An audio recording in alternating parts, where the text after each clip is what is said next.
Seguimos nosso caminho por esse mar de longo, até que terça-feira das oitavas de Páscoa, que foram 21 dias de abril, topamos alguns sinais de terra. O capitão pôs o nome de A Terra de Vera Cruz.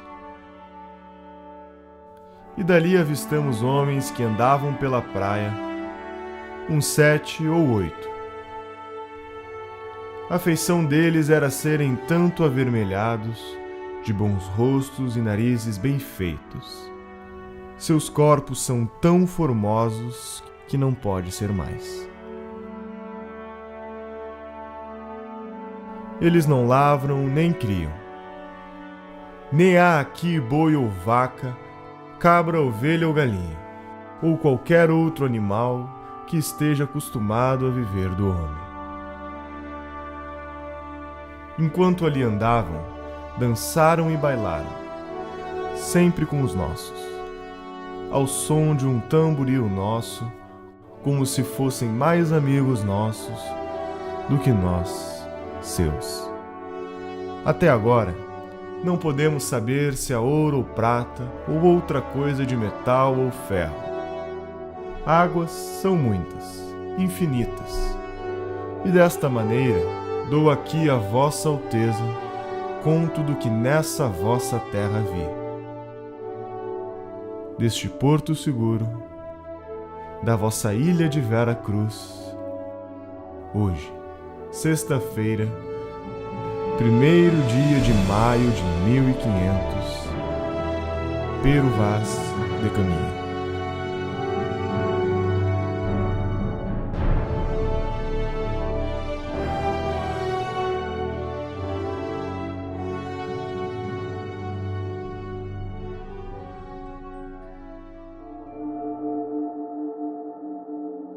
História é um lugar para pessoas sérias que querem investigar os temas, não querem agradar partidos.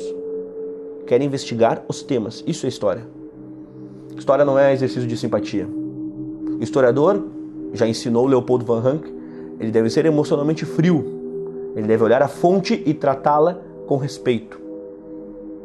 Mark Bloch vai dizer, a fonte deve ser interrogada. Encha de perguntas aquele documento, porque não é só no documento que está a história. Ele precisa de perguntas, ele precisa de interpretação. Só que toda interpretação tem um limite. Nós não podemos fazer, como acusou Gilberto Freire, como Marx, que interpretou demais, filtrou demais, foi parcial demais, e com isso fez uma produção que Paul Johnson e o próprio Gilberto Freire citado vão dizer que em muitos momentos é muito mais literatura do que produção sociológica ou filosófica. Há sempre a força do instante. A nossa vida, ela é formada por instantes definitivos até o instante final, que é o instante da morte. E no Brasil, os instantes políticos, os grandes instantes políticos, eles são discutidos de modo muito escasso e na maior parte das vezes para garantir interesses interpretativos e não um interesse genuíno com as fontes de investigação, de leitura do passado. Não é para construir um novo Brasil, construir uma história de um Brasil perfeito. Não, mas é para discutir a história do Brasil tal qual ela foi. A gente pode pensar assim, além da gente se conhecer nos detalhes, é melhor para isso, melhor para aquilo, não funciona bem nisso, o clima é tal, até o clima influencia na gente, é importante pensar nos valores universais, sim.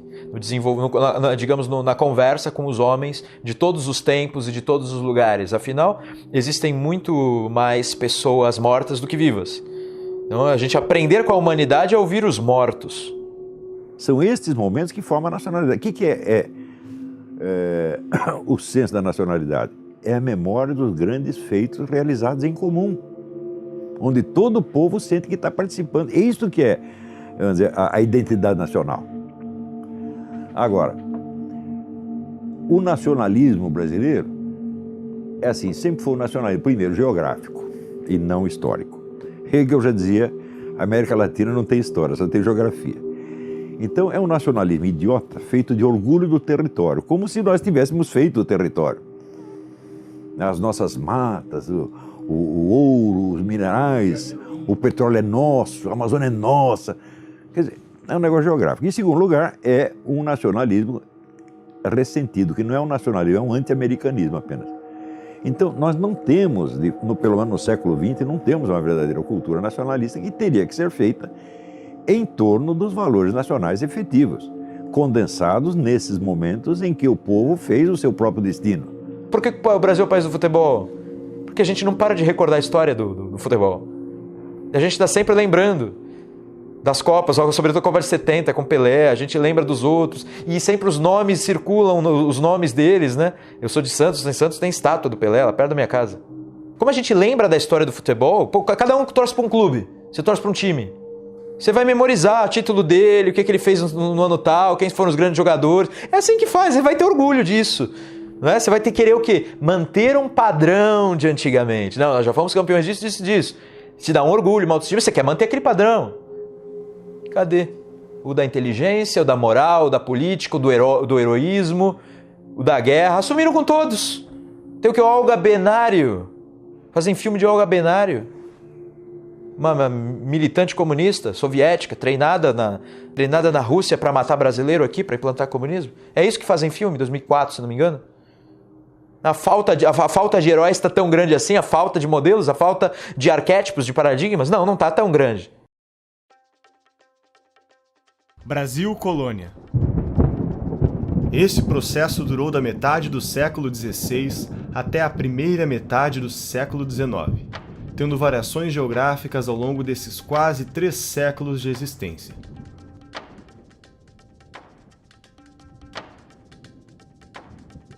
Durante esse período, nunca o Brasil teve o título ou designação oficial de colônia. Durante o processo de colonização, o Brasil teve apenas 2 designações oficiais: Estado do Brasil e Reino do Brasil. Por que o termo Brasil Colônia é utilizado até hoje com uma conotação de mera exploração? Se o Brasil foi uma colônia, por que ela era mais rica do que os Estados Unidos em seu período colonial? A quem devemos o legado de fundador do Brasil? Qual era o plano? O que deu errado? Entrando nessa ideia do Brasil colonial, abarcando o Brasil colonial, é fundamental, antes de discutirmos se o Brasil foi ou não uma colônia, analisarmos algumas coisas no seu sentido mais pluralizado. Exemplo: índios e não índio. Pegar, por exemplo, um Guarani, um Tupinambá e um Tupi é falar de índios diferentes. Ou seja, há um conjunto cosmológico singular em cada uma dessas culturas. Chega o elemento português aqui. O elemento português apresenta objetos de área comum. Uma fé, uma forma de organização de espaço urbano, apresenta conceitos que hoje nós já nascemos com eles prontos e que nós sabemos o valor que eles têm. Exemplo, vida privada, cotidiano. E eles vão apresentando esses elementos e vão dando uma cara de unidade.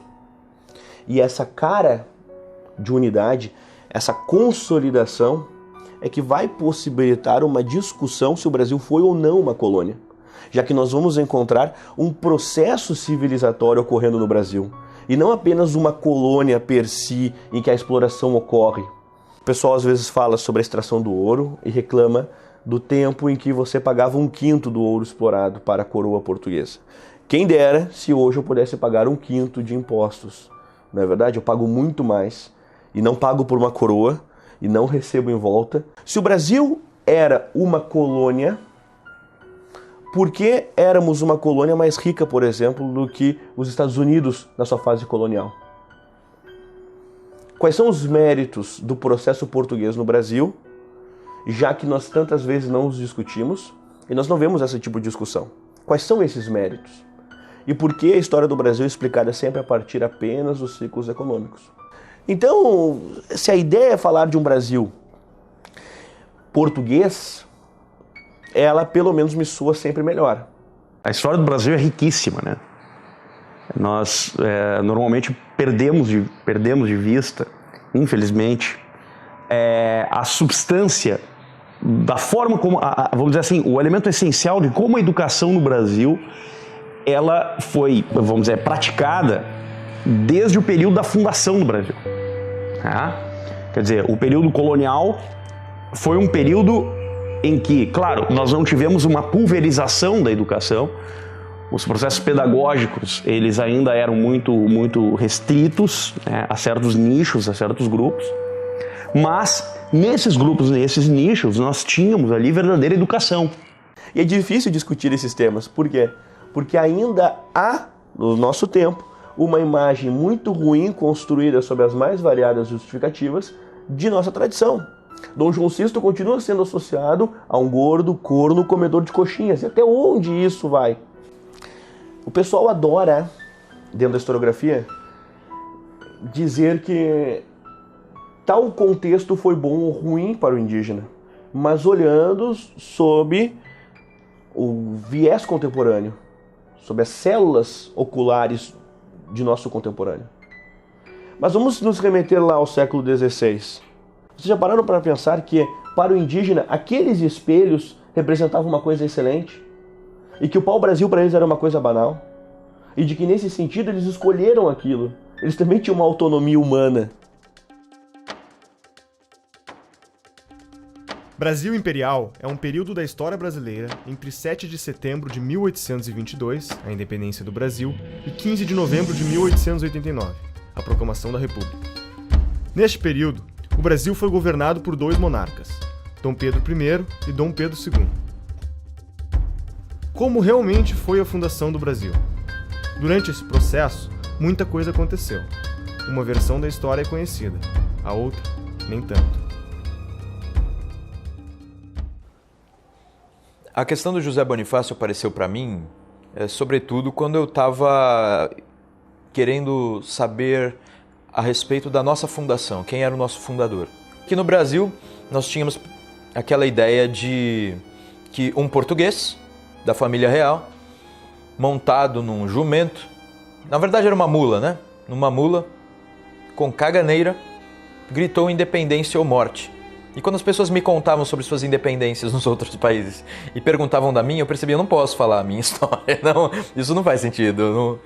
Quando, em 1808, a família real vem para o Brasil, nós começamos ali a ter certas bases fundantes. E o que são essas bases fundantes? São, dentre outras coisas, elementos que toda nação tem e que o Brasil não tinha. A questão da imprensa, por exemplo, a questão de um exército organizado, um exército próprio, enfim. Dom João VI traz para o Brasil valores, ainda como príncipe regente de Portugal, que o Brasil não tinha. Então vira um país. Daí ele cria o Banco do Brasil, cria os portos, o ensino superior, etc. Toda a infraestrutura brasileira foi Dom João VI começou. Embora eu não concorde com a tese de que a família real era inculta, não concordo com nada disso. A biblioteca transportada por Dom João VI foi imensa. O amor dele por música, por pintura. O cara era culto, não é o imbecil que comia coxinha. Ocorre uma revolução em Portugal, a Revolução do Porto, e nesse contexto eles queriam obrigar então o Dom João a voltar do Brasil para Portugal, porque estavam já enciumados, estavam achando que só o Brasil ia para frente, coisas assim. Volta Dom João VI e depois eles queriam que o próprio Pedro voltasse também. E aí que o José Bonifácio diz não, ele acha que se o Dom Pedro voltar, o Brasil, ele não tinha essa comunicação de hoje, nem em estradas, nem em internet, nem em correios. O Rio de Janeiro se transformou em centro das províncias quando veio Dom João VI. Antes disso, cada província era um universo diferente. Então, esse centro, o José Bonifácio disse, precisamos manter esse centro. Porque é importante, é um centro de intercomunicação, é um centro de administração. Precisamos desenvolver, inclusive, a partir desse centro, uma unidade.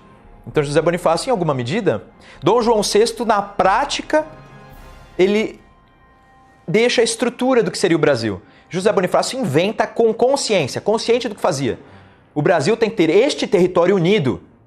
E se a gente tiver que dividir as províncias e cada uma delas obedecer só a Lisboa, nós não vamos conseguir essa unidade. O Brasil vai se quebrar. Porque se Portugal errar, o Brasil pode seguir o mesmo caminho revolucionário dos outros povos da América Espanhola, ou da França, dos Estados Unidos, e o Brasil se quebraria em diversas pequenas repúblicas. E ele dizia, isso vai ser péssimo, enquanto a gente pode manter um grande e vasto império, que era a ideia dele, certo? Então José Bonifácio escreve uma carta muito mal criada para Dom Pedro, antes do dia do fico. Então vai ter o dia do fico e o José Bonifácio escreve para ele que se você tem honra de homem, né, e de príncipe, você vai ficar. Porque senão você vai ser responsável pelo rio de sangue que vai correr aqui. Essa foi a carta que José Bonifácio mandou. O José Bonifácio, dias depois, é chamado para integrar o ministério. Então Dom Pedro I deu muito valor. Não era Dom Pedro I ainda, né? É príncipe regente. Mas Dom Pedro deu muito valor a José Bonifácio. José Bonifácio integra o ministério. A partir daí ele manda Dom Pedro viajar pelas províncias. A ideia era viaje de província por província, porque o brasileiro tem esse valor ao símbolo do imperador, do rei. É que o José Bonifácio que cria o termo império, ele muda isso. O Portugal estava acostumado a falar em rei e reino. Então ele fala, para a gente fundar esse império, eu preciso da unidade. Para fixar a unidade eu preciso de um centro de força e união. O centro é o Rio de Janeiro e a pessoa que simboliza esse centro é Pedro. Pedro, viaje para as províncias e conquiste o povo. Pedro era carismático. Coloca o Dom Pedro como, digamos, o símbolo de união. Foi José Bonifácio. E como é que eu tenho certeza disso? Porque ele fundou uma sociedade paramaçônica para enfrentar a maçonaria. Ele sabia muito de sociedade secreta.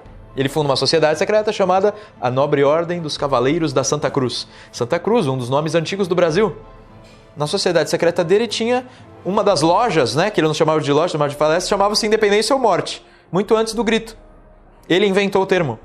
Ele coloca Dom Pedro de Arconte-Rei, que era o cargo mais alto, que é quase o imperador. E ele, logo em seguida, que quando o Brasil, primeiro império, Dom Pedro I, qual é o primeiro-ministro? José Bonifácio. Toda a estrutura ele criou na sociedade secreta dele. Enquanto estavam discutindo se ia ser república, se ia manter o príncipe dele, já tinha montado tudo. E aí, por isso que ele é o fundador do Brasil, tá entendendo? O que é o projeto antigo que herda desde Dom Henrique, que era o príncipe das grandes navegações, dos Joões anteriores a Dom João VI, tudo o que ele faz? Não, Portugal, o grande império, o ideal de grande império, o ideal de civilização cristã, certo? O ideal de ser maior que os gregos, que é o ideal de Camões.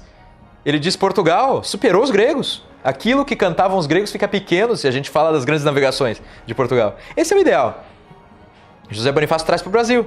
Então vamos defender, Cavaleiros da Santa Cruz. Vamos defender essa coisa gigante. E o último discurso dele em Portugal foi que terras para o grande e vasto império, para a gente fazer uma nova civilização. Onde a gente tenha o assento com 2 S, claro, a gente tenha o assento para as ciências, as letras e as artes. A gente até fica emocionado de pensar no que o Brasil se transformou, tendo uma fundação, um fundador desse e um ideal de fundação desse. O Brasil era isso tudo.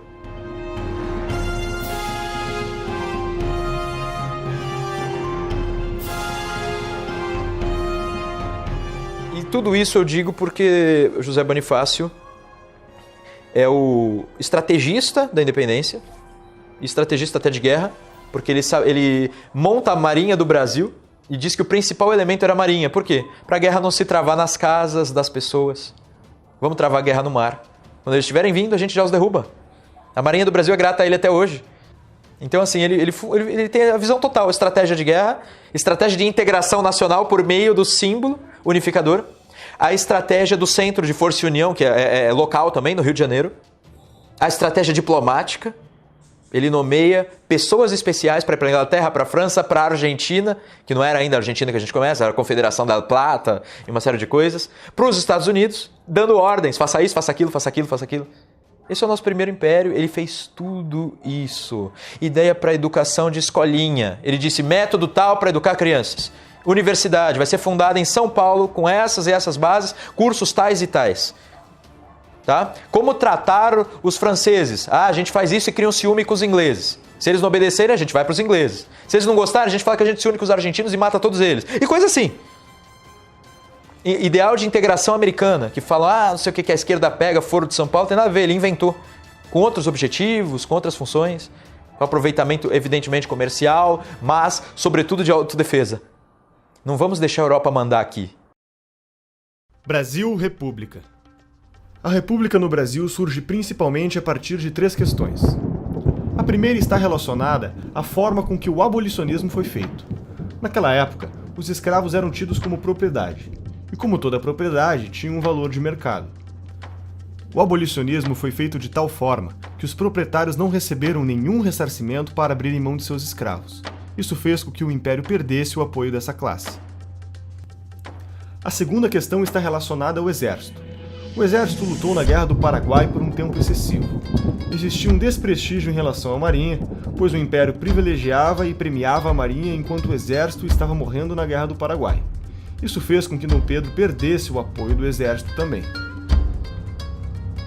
A terceira questão foi religiosa. Dom Pedro entra em conflito com a Igreja, não segue algumas bulas papais que proíbem o casamento entre maçons e católicas, manda prender bispos que seguem ordens da Igreja e não as suas, e acaba perdendo o apoio dos fiéis. Quando teve a independência, o Brasil tinha 3.000 monges. Quando chegou no dia da República, tinha 8. O governo imperial não deixava os superiores das ordens religiosas fiscalizar o que estava acontecendo dentro, não deixava fundar novas escolas religiosas. Isso, a igreja estava acabando. A República veio de um acordo entre a igreja e uma parcela da maçonaria, porque ali era todo mundo maçom, o imperador maçom, o republicano era maçom, todo mundo maçom. Então tem uma briga interna na maçonaria e a igreja se aliou com uma parte e apoiou a República. Quando a República é instaurada, que é um golpe em cima da monarquia, a monarquia já tinha construído esse argumento. A República simplesmente aprofunda e leva isso a uma estratosfera. De modo que, desde o momento em que a República, de fato, configurou-se como tal, em 1889, a República nunca permitiu, efetivamente, que o Brasil tivesse alguma identidade cultural. E mais, cunha uma ideia de que o Brasil é o país do futuro. Porque quando você deslegitima a cultura de um povo, aquela cultura pode ser fabricada, ela pode ser construída artificialmente por determinação estatal. Então, toda a trajetória da República Brasileira é a trajetória, entre outras coisas, da construção de uma identidade nacional a partir da esfera do Estado. A unidade, a concentração do poder substitui o senso de identidade nacional, meu Deus do céu. Quer dizer, se não existe uma unidade de sentimento no povo, alguém tem que criar uma unidade artificial e impor. Você esquece tudo que o Brasil foi, toda a sua herança intelectual, a sua herança espiritual, a sua história e coloca outra. Aí você vai colocando a história de um movimento internacional. Pode ser um movimento comunista, mas isso pode acontecer, porque é o que a Olga Benário é parte do movimento comunista. Agora, não é só contra o comunismo que temos que nos aprender a nos defender, é qualquer outra coisa que queira tomar o lugar da verdade, o lugar da história, das nossas características próprias, da nossa voz, do nosso modo de ser no mundo. Qual é o modo de ser do brasileiro no mundo? Você dificilmente encontra no Brasil algum político, algum estadista que tenha uma visão integral do Brasil. Geralmente a visão é paroquial, ele vê um pedacinho que é a classe dele, o grupo dele. Como pessoa da esquerda, eu só vejo o seu próprio umbigo. Ninguém procura captar o Brasil inteiro, né? Para isso, evidentemente, você não precisa ter viajado o Brasil inteiro. Um pouco de imaginação basta, um pouco de estudo basta, para você entender como é que as pessoas sentem, né? Você vê, por exemplo, você vai no Rio Grande, o Rio Grande tem uma certa consciência histórica. Sabe por que eles têm a consciência histórica? Porque a sua história foi condensada numa grande narrativa épica que é do Érico Veríssimo, O Tempo e o Vento. Então você não é obra de história, é uma obra de ficção, mas é a epopeia do Rio Grande. Todo gaúcho leu isso e ele tem isso na memória. Então você vê, até eu, quando ia no Rio Grande, ouvia os caras cantando no Rio Grande, eu mesmo me emocionava, porque eu me sentia participando da história. Agora, tem isso em São Paulo? Tem isso no Rio? Já não tem mais. O Rio tinha, acabou. Estado nenhum tem esse senso de unidade histórica. Nem em Minas Gerais você encontra muito isso mais. Sobrou só no Rio Grande. Não, a República foi uma palhaçada, desde o início. Você vai lá no Rio de Janeiro, você olha o Paço Imperial, que é onde morava o imperador, e depois você vai olhar o Palácio do Catete. O Paço Imperial, o que é? Uma velha casa de fazenda, onde o imperador morava com toda a modéstia, sem gastar dinheiro público. Fizeram a República, daí os generais, não, vamos comprar um palácio, vamos ser os gostosões. Começaram a gastar dinheiro público, começou a corrupção desgraçada, que no Império não tinha. tá certo? E o Brasil caminhou de golpe em golpe, de revolução em revolução e nunca mais estabilizou, não teve 5 anos seguidos de democracia e de ordem, meu Deus do céu. Então você quer saber o que foi a República? Uma bela porcaria, é? E essa outra fase começa com militares no poder. A gente fala de ditadura militar a partir de 64. A gente começa com uma república que é conhecida como República da Espada, do Deodoro, Marechal Deodoro da Fonseca, e o seguinte, Marechal Floriano Peixoto. Então a gente tem uma República da Espada porque é a República do Exército, é uma ditadura positivista. Nossos 2 primeiros presidentes foram ditadores militares, digamos assim. Então, a Constituição foi feita em 1891, a Constituição já foi desrespeitada pelo 2º presidente da República. A revolta da Armada, a Marinha, lembra que eu disse que o Exército que era republicano, mas a Marinha adorava o Império. Aí a Marinha, vez ou outra, colocava navios de guerra na frente do Rio de Janeiro, dizendo: vou bombardear tudo se você não fizer tal coisa. Aí a revolta da Armada, a famosa revolta da Armada. Começa assim a história da República. E dizem que não teve guerra civil no primeiro momento, mas aí depois tem revolta da Armada, depois tem Canudos, depois tem um monte de coisa. O Brasil precisa formar e reconhecer pessoas capacitadas, e esse reconhecimento de pessoas capacitadas nas diferentes áreas é que vai possibilitar que pessoas cresçam. E a política, nesse apanhamento historiográfico de um século XX, em que sai uma coroa, sai uma trindade, entra outra bandeira, outro hino, outro símbolo constitucional, sai esses símbolos constitucionais, entra Vargas, carregando, no seu período, outros símbolos nacionais. Quando nós voltamos à ideia de Deus presente na Constituição, que não é mais o Deus da Trindade, é o Deus laico, é o Deus que abre um conjunto de possibilidades em que até Vargas ou Lula podem ser o Messias. Sai Vargas, uma Brasília surge. E estou fazendo tudo isso assim, de forma acelerada. Sai Brasília, no sentido de abraçação simbólica, nós temos 64. Sai 64, nós temos um novo Brasil para muitos. O novo processo de independência ocorreu em 88. Sai 88, 2002. Eis o momento de libertação do povo. Não, a libertação do povo aqui já aconteceu. Já aconteceu há muito tempo. Então esse processo de mudanças simbólicas, esses vácuos, germina a existência de todo tipo de tirania. Deixa ali, as sementes estão bem postas. E isso até hoje. O Brasil é uma aberração total. Brasília matou o Brasil, né? Eu considero o Juscelino Kubitschek uma das maiores bestas quadradas que já houve na história do Brasil. Porque o Rio de Janeiro, ele era a síntese do Brasil, né? Se você pegar, por exemplo, a literatura brasileira, ela é toda feita de sujeito que saiu do Amazonas, do Ceará, do Rio Grande do Sul, foi parar no Rio. E aí no Rio você tinha o diálogo entre as várias culturas do Brasil, né? Agora mudou para Brasília, criaram lá um tipo de arquitetura que torna uma manifestação popular quase impossível, porque está longe e os edifícios são dispostos de tal maneira que o povo não tem sequer acesso. Vocês viram isso em março de 2015, não é isso? Agora, se o governo estivesse no Palácio do Catete, ele caía em 24 horas. Tá entendendo? Então criaram uma capital para ser uma ditadura. Existe um livro feito por 2 arquitetos soviéticos, cujo nome não me ocorre agora, são 2 nomes complicados, que chama Cidade Comunista Ideal. É o modelo de Brasília. E foi isso que eles fizeram lá. Quer dizer, você chama um negro comunista para fazer a capital do país. Ele vai fazer o quê? Uma arquitetura comunista, evidentemente. É um falso símbolo nacional. Brasília não condensa nada da nacionalidade. Você vê ali algum sinal da velha arquitetura brasileira? O grande arquiteto que condensa a arte da arquitetura brasileira é o Zanini, não o Niemeyer. O Zanini trabalha com material nacional, aliás, só lida com matérias-primas do local, tá certo? Então, quer dizer, este é o arquiteto que personifica o Brasil. Claro, existem outros, evidentemente, né?